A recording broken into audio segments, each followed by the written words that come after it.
Sasagutin ko yung tanong mo. Kung pwede ba makapag-loan sa SSS ang naka-temporary SS number? Ang sagot po ay no.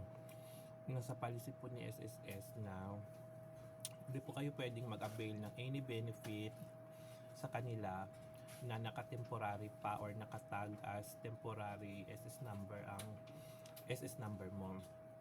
So anong magiging action o gagawin nyo para magiging permanent ang SS number mo? Mag-submit po kayo ng birth certificate sa SSS or magpakita kayo ng 2 valid ID sa SSS. So pag magpakita kayo ng 2 valid ID sa SSS, personal appearance po yun. Pupunta po kayo sa SS branch, magdala po kayo ng 2 valid IDs nyo. Para sure, magdala ka na rin ng PSA birth certificate nyo.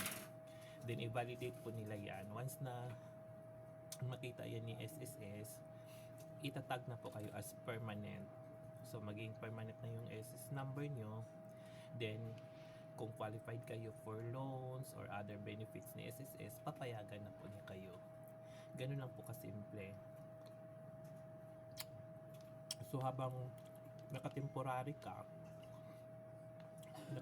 ang SS number mo, hindi po kayo pwedeng mag-file ng loans, ng sickness, ng unemployment benefits.